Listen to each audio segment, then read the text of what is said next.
What's up, guys? This is Ian here, coach of your Ladner Lantern, bringing you guys our Week 4 team builder for Wailord, or the wonderful Amateur Invitational League of Ridiculous Drafts, Season 1. This is the team builder for Week 4. We are taking on Cog and the St. Louis Chatot. He obviously hasn't played his Week 3 match, which is why his record only has 2 games on it.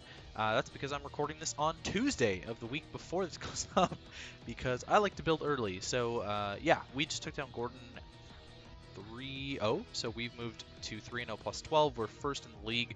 I believe we're going to stay first in the league. Let me actually just check that, because, you know, team builders are really informal and no one watches them anyways. Why don't I just check and see that we're going to be guaranteed first place in the entire league at the end of week 3 regardless. It looks like we probably are.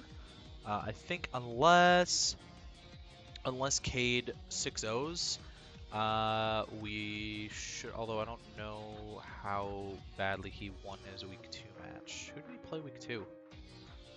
Okay. Oh, he played Magic. He didn't beat him that badly, though. I think he only beat him 4-0, so 5. Nope, yeah, so we're actually guaranteed first place in the entire league by differential by the end of week 3, because we have plus 12 differential, and the max that Cade can go is plus 11. So there you go, that's pretty cool that we're first in the league after week 3. This season's been going really well for us, and I really love the team that we've got built. We're actually bringing 2 new faces to the squad this week, but let's talk about what Cog's team is. So he's got Hoopa, which is a Z user, Cloyster, Chatot, Skuntank, which is Z user, Mawile, Throw, Stunfisk, also all Z users, Heliolisk, Venusaur, Talonflame, and Sliggoo. He's got a very reliable Sun team-ish, although he doesn't have a ton of setters. From what I know, he can manually set with Venusaur, he could set with Heliolisk, he could set with Sliggoo, and he could set with Talonflame, I think. I'm pretty sure that's it. Talonflame and Heliolisk outspeed my entire team, but luckily for me, this isn't one of those matchups. It's a matchup like my one against Gordon, where I'm not outsped by his entire team, just 2 things, which I think was identical to Gordon. Yeah, identical to Gordon, and Gordon had Regigigas, which was not going to outspeed me unless he had 5 turns with it in anyways. So Talonflame's another scary fast burb like Noivern, although a little bit more scary because Noivern was very specially offensive. Talonflame, I mean, it's not going to hit as hard necessarily, because if you actually look at Talonflame's attack stat, it's not very strong, but it can get Swords Dance, so if it sets up a Swords Dance, I could be in a bad spot. Mawile, if it sets up Swords Dance, same thing. He has priority options in Cloyster with Ice Shards, Skuntank with Sucker Punch, and Mawile with Sucker Punch. He has Hazard setting in Cloyster with Spikes and Toxic Spikes, Mawile with Stealth Rocks, and Stunfisk with Stealth Rocks. And he has removal options in Cloyster with Rapid Spin, Chatot with Defog, Skuntank with Defog, and Talonflame with Defog. You're really not going to want to defog with Talonflame. And Rocks are actually really good against his team. He's got 1 resist, I believe. Sorry, 2 resists in Stunfisk and Throw. Everything else takes Rocks neutrally or super effectively. Cloyster, Chatot, and Talonflame being the big ones that I want to hit with Rocks damage, and getting Hoopa chipped is going to be really good because it doesn't have reliable recovery. He has 3 4x weaknesses, Hoopa to Ghost and Dark, and Talonflame to Rock. So Hoopa is kind of big there. We're not bringing a whole lot to hit the Hoopa with in terms of coverage options, but I'm bringing a little bit. So there you go. I may actually be under prepped for the Hoopa, but I do have some things that outspeed it, so that's kind of where we're going with this. And Talonflame, I'm bringing a lot of rock coverage for that, so that's not necessarily under prep. I don't really have anything that can stop Cloyster, to be completely honest, so I know that I'm under prepped for Cloyster. I 100% know that I'm under prepped for Cloyster. I can't do much about it. I really can't. It could just 6-0 my team, and, you know, good for Cog, honestly. If he 6-0s me with Cloyster, then that's fantastic. Sliggoo, I'm a little bit under prepped for, but I felt like I needed answers for other things more. I'm expecting his entire team. I really have no idea what he's going to bring. Anything could come. Luckily, he can only bring 6 of them, so that's good for me, because I believe he's got, what is this? Did we draft 12 things? 1, 2, 3, 4, 5, 6, 7, 8, 9, 10, 11. No, we drafted 11. So he's got to drop 5 of them, and I'm hoping that it's going to be 5 that scare me. Hoopa scares me, Venusaur scares me, Heliolisk scares me, Talonflame scares me, Cloyster scares me, Chatot scares me, those 6. I'm not super concerned about the rest of them, and we'll sort of talk about why as we go through. Anyways, first up on our side is How I Met Your Mother, or Palisand. Sandcastles in the Sand, that's what it's named after. Yeah, Palisand does work, honestly. I saw that it's got a pretty decent opportunity here, despite the fact that it's weak to Hoopa and Cloyster. It can actually do a little bit of defensive walling against things like Skuntank-ish. Actually, yeah, sorry, I did not mean to be leftovers. I'm meant to be Colbur Berry to stop the Skuntank. We can stop the Mawile on its tracks pretty much as well. This is also a decent Talonflame check, especially with Shore Up. We're running Stealth Rock, Earth Power, Shore Up, and Toxic. Shore Up is really good recovery for a defensive mon. Toxic to wear things down like the Sliggoo, and honestly anything not named Skuntank and Venusaur. Earth Power hits a lot of his team neutrally or super effectively and very hard. In fact, I don't think he has a ground resist. He just has the 2 immunities in Chatot and Talonflame. I don't know if he would bring both of those necessarily. Chatot looks really good against my team. Talonflame looks okay against my team, so we'll sort of see how that goes. Excuse me. I don't believe that Chatot gets U-turn, but Talonflame does. Anyways, we're physically defensive. Palisand, that's the set for Palisand. We're bringing Forearms to Machamp. This is Machamp's debut. Bring Choice Scarf with Guts. I didn't really need No Guard because I'm not running... Like, maybe if I miss Rock Slide, I'll be pissed that I'm not running No Guard, but in case I get statused by something, I'd rather run Guts and get a whole hell of a lot of damage off with a Choice Scarfer.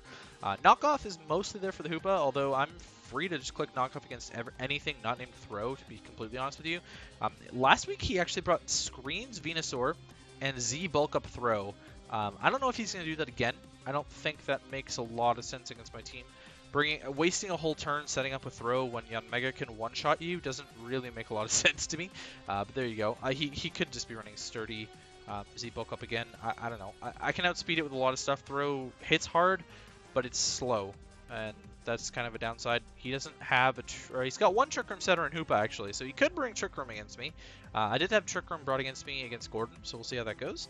Earthquake, again, no ground resist, just the 2 immunities. Close combat hits a lot of stuff neutrally. His resist to close combat are Hoopa, which is immune, Venusaur, and Talonflame, I think.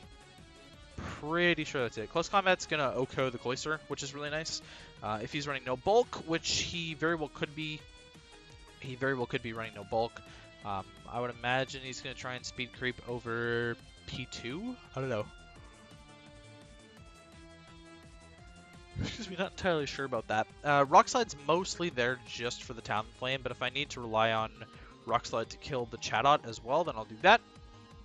Knockoff's going to be really useful for Violet users as well, especially Sliggoo. Sliggoo's, again, such a problem. Running 192 speed Jolly, this lets us outrun anything speed creeping over Darmanitan and Yanmega. So we're going to naturally outspeed up to Chatot, or the Heliolisk, or the Talonflame if they're speed creeping over Darmanitan and Yanmega. I actually couldn't outspeed Heliolisk or Talonflame max speed of either of those, so I don't know. I don't know if he's the type of player to run just max speed Heliolisk and Talonflame. Doesn't make any sense against my team when I don't even hit over base 100, but there you go. We're running max stack with a little bit of HP investment.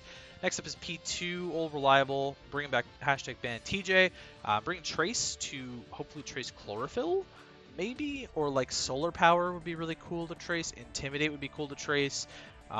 Skill Link doesn't make a whole lot of sense to trace. Neither does Magician. Flame Body, Static, Hydration, I decided to go with Trace over Analytic. I wasn't going to bring Download against him because I don't want the attack raised like I got last time. But Analytic looked like it could be okay, especially if he was bringing a Sun team. But I decided against Analytic because Mawile switches into my set really well. And I'd rather like trace the Intimidate on Mawile or something like that. Yeah, Tri-Attack is good stab. Again, Mawile and Hoopa are the only thing that's not getting hit by it.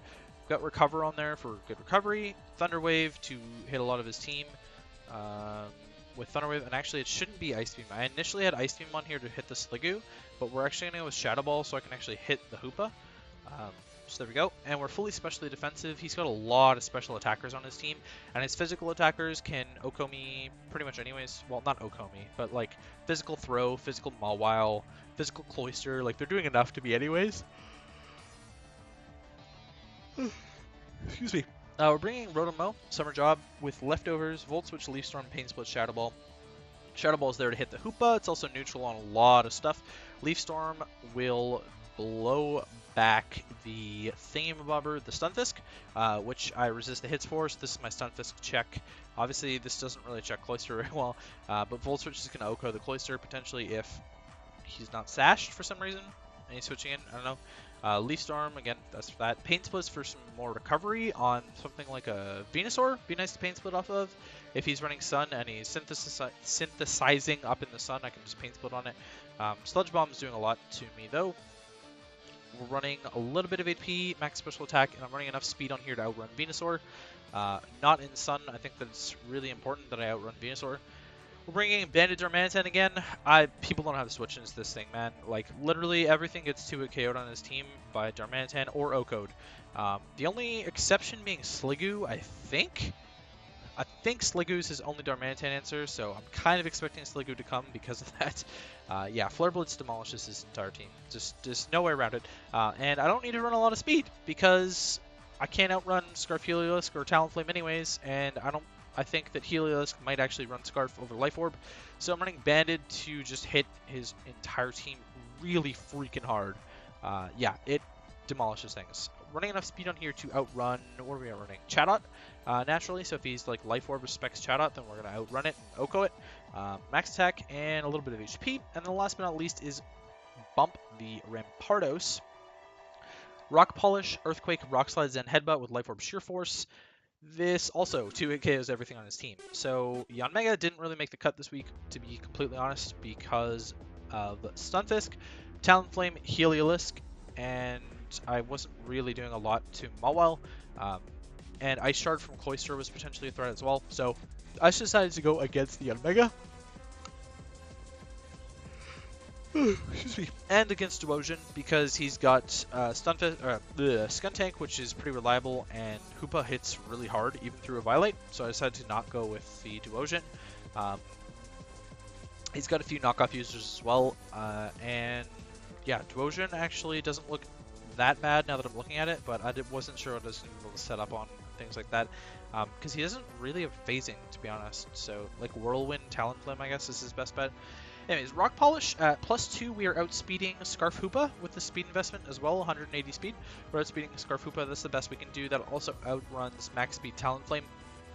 So once we get a Rock Polish up with his team weakened, Rampardos wins. That's pretty much all there is to it.